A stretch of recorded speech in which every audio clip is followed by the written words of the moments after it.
Hello, welcome to the Security Update with me, Hamse Daabjeerin. In this program, we will be covering for you the latest stories that matter security in the Horn and East Africa countries. Ahead on the program, Somaliland opposition leader accused the Ethiopian Prime Minister of inciting tension in Ethiopia.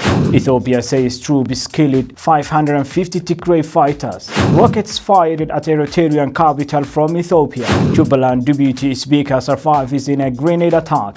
UN calls on Somali government to bar Al-Shabaab illegal financing methods.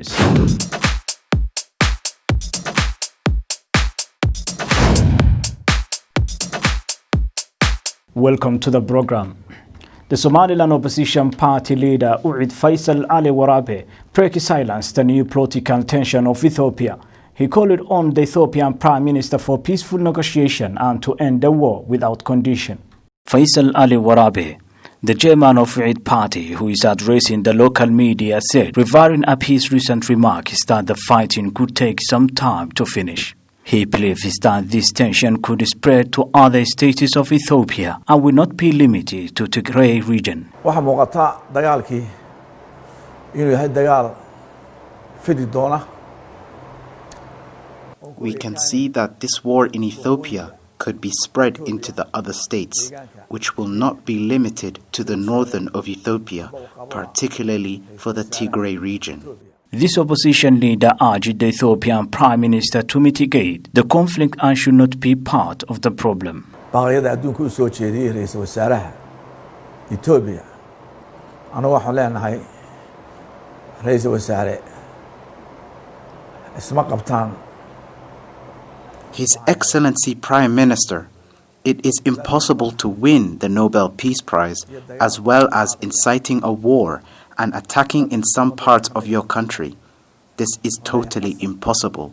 You should think deeply. There should be a peaceful negotiation. waxaan leenahay aqal ha shaqeeyo.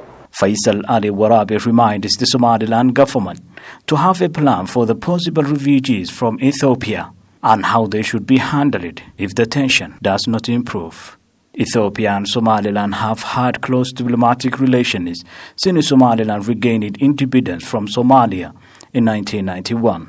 Ethiopia is also among few countries to have representative offices in Hargeisa. Hamse Daabjeerin, CBA, Hargeisa. Ethiopia's state broadcaster has said the country's military had killed 550 Tigray People's Liberation Front (TPLF) fighters as the conflict in the country's northern state continues to deepen. The claim has not been independently verified. This comes as reports indicate hundreds of deaths on both sides. On Tuesday, the head of the TPLF, Debretsion Gebremichael, accused the neighboring Eritrean government of launching attacks on the Tigrayan state. زعواج مثل عرسوسان حزب تግራይ ዘፍርስ ሙሉ ሙሉ ኣብ ትሕቲ ወታደራዊ ምምሕዳር ዘእቱ ኣዋጅ እዩ. A state of emergency has been declared on the people of Tigray as of Wednesday. One can say, in essence, this state of emergency has been in effect even before it was declared. The only difference is it is now an official declaration. The state of emergency violates the people of Tigray's right to self-determination. It puts the people completely under military rule. It has been made clear that they will use coercion to trample and crush the people of Tigray. They have now openly declared that all the rights of the people of Tigray will be abrogated and military rule will be imposed. We all know why this is happening. The election we held recently has become a serious headache to the group in power in Addis. This group had rejected the decision of the people of Tigray to exercise their rights, to uphold the legacy of their martyrs, to implement the constitution, to ensure their right to self-determination. It is simply an attempt to punish the people of Tigray for not submitting to the whims of the group in power. I had notified earlier on that preparations were being made to suppress the people. Everyone was monitoring this. The group has been mobilizing forces from regions neighboring Tigray. My call to the people of Tigray for self-defense against aggression was made after this build-up. Now, this has become more evident with this declaration. It is futile efforts of the authoritarian group to resolve political differences through arms. So it is a declaration of an open invasion against the people of Tigray. It is a joint invasion by the group at the center and President Isaias. It is treasonous decision by the group in power in Addis to attack one's own citizens using a foreign force. The accusation was denied by both the Eritrean government and the Ethiopian National Army.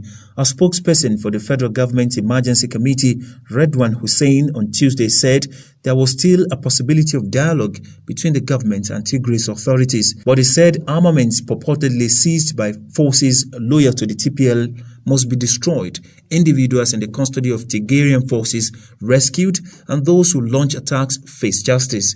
Meanwhile, Ethiopia's federal police has said that 17 military personnel, including senior officials accused of being part of a plot when the Northern Military Command was allegedly attacked last week, have been arrested. The officials are said to have disrupted communications between the command and the rest of the National Armed Forces.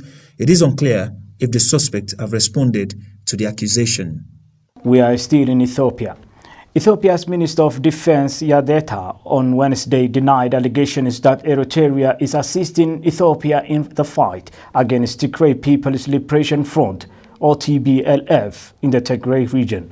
The Tigray People's Liberation Front has issued a statement saying that Eritrea's military is also supporting the Ethiopian army.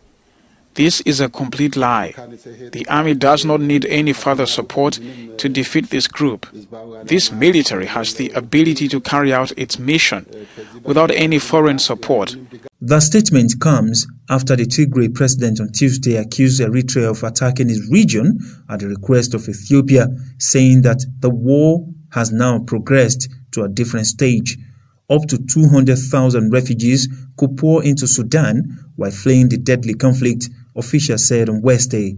While the first details are emerging of largely cut-off civilians under growing strain, communication remained almost completely severed with the Tigray region a week after Ethiopia's Nobel Peace Prize winning Prime Minister Abiy Ahmed announced a military offensive in response to an alleged attack by regional forces.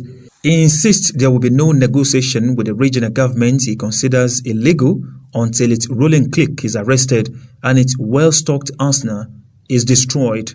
Reports grew of the targeting of ethnic Tigrayans across Ethiopia, the Tigray Communication Affairs Bureau said in a Facebook post. At least 3 rockets were fired at Eritrea's capital from Ethiopia on Saturday night. Initial reports said a major escalation of conflict between Ethiopian government troops against rebellious local forces in the Tigray region. At least 2 of the rockets hit Asmara Airport, 3 diplomats said, with the most communications down in Tigray and Eritrea. CBA could not independently confirm the strikes. Officials on both sides could not be reached. Tigray's leader, Gabriel Michel, said on Tuesday that Eritrea had sent troops over the border in support of Prime Minister Abiy Ahmed's government, but provided no evidence. Eritrea and Ethiopia signed a peace deal 2 years ago, but President Isaias Afwerki's government in Asmara remains hostile to the Tigray leadership after their role in a devastating 1998 to 2000 war. Early on Saturday, Tigray's ruling party, the Tigray People's Liberation Front, threatened to attack Eritrean targets. Abiy launched a military campaign against Tigray's leaders last week, after accusing them of attacking federal troops based in the northern region that borders Eritrea and Sudan. The fighting has killed hundreds of people on both sides, sent thousands of civilians fleeing into Sudan, and raised fears it could destabilize other parts of Ethiopia. The UN Security Council voted Thursday to ban the sale or shipment to Somalia of components of improvised explosive devices that are increasingly used in the attacks by Al-Shabaab. It also urged the Somali government to keep cracking down on the militant group's illegal financing methods that UN experts estimate raised over $21 million last year. The resolution adopted by the majority of the votes, with Russia and China abstaining, reaffirmed the arms embargo on Somalia and banned the resale or transfer of any weapons or military equipment sold or supplied to help develop Somalia's national security forces and security sector.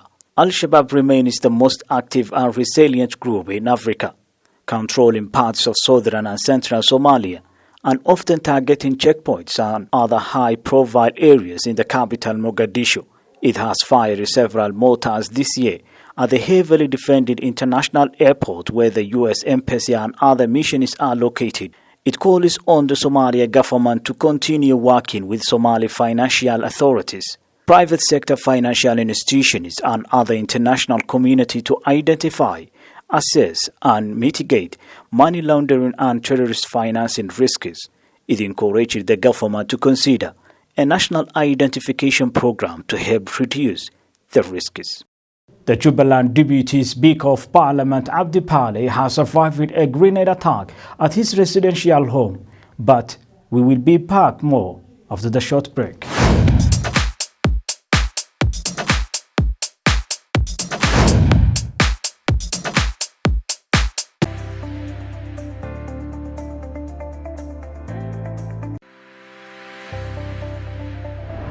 Welcome to CBA News Bulletin. I am Hamse Daabjeerin. You are watching CBA TV. I am Wangoingoge from Hargeisa. Thank you for keeping it CBA TV. Reaching out to our global viewers through digital and television platforms from our two major broadcast centers and exclusive reporting from East Africa and beyond. From the studio of CBA TV, the voice of East Africa and beyond, my name is Ajara Ahmed Tijani. Join us in engaging talk shows and programs on a wide range of issues.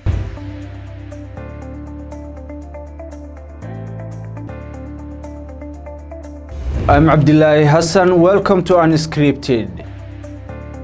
Welcome to Associate, proudly brought to you by CBA TV.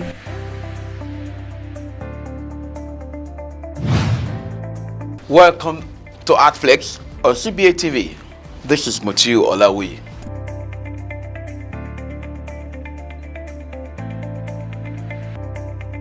I welcome you to your show, our show, CBA TV News Review.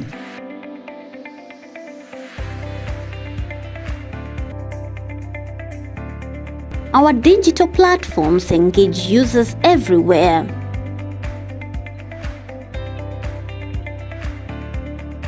We inform, educate, and entertain. We are CBA TV, the voice of East Africa.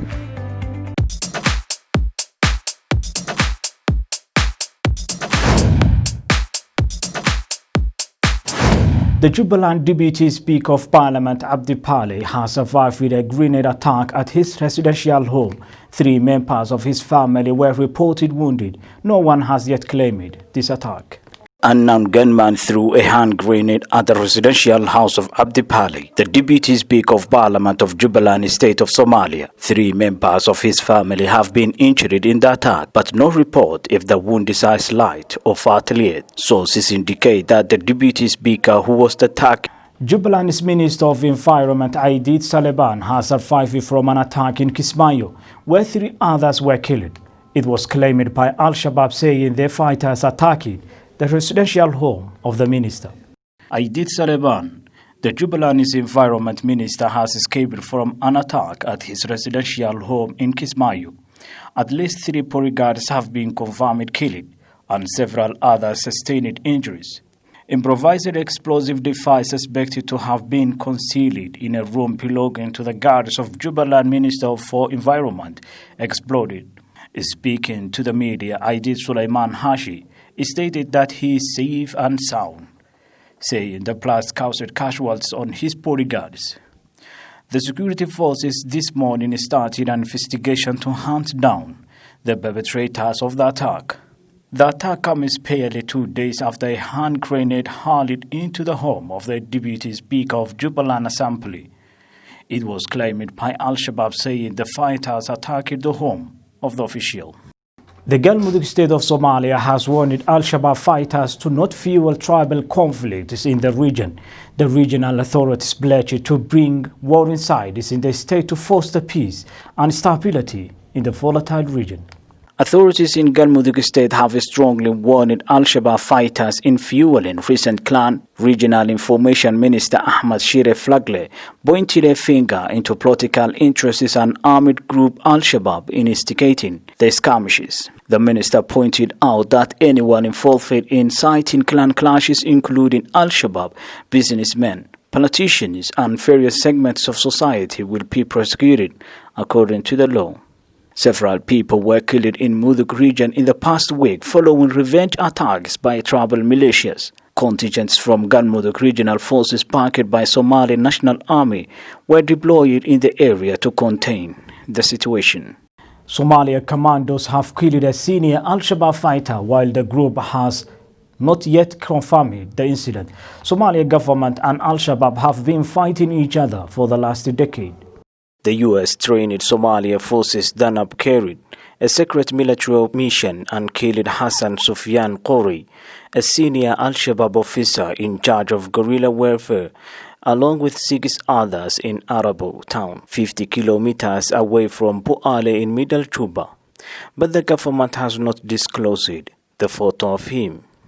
The Somalia forces confirmed that there were no civilian casualties reported so far. Recently, Somalia government claimed victory in military campaigns it carried out in the Lower Shabelle region of Somalia. The military mission of which the soldiers raided a house in the village in the past, and they claimed they killed Al-Shabaab high official Mi'ad Dere together with his bodyguards. The government of Somalia is strengthening the military campaigns in many parts in southern Somalia, where they believe Al-Shabaab has influence on the ground. The U.S. also backs the Somali infantry with surprise air attacks on alleged caves of Al-Shabaab. The Minister of Defense of the federal government of Somalia, Hassan Hussein Hachi, met with the U.S. ambassador to Somalia, Dolan Yamamato. The meeting comes as the United States, where there is a political transition under recent reports that the U.S. will withdraw all forces in the country. Hassan Hussein Haji, the Minister of Defense for Somalia, has met with the U.S. ambassador to Somalia, Dolan Yamamato. The meeting focused on strengthening cooperation between the two sides and U.S. support for Somali forces in Somalia and strengthening security.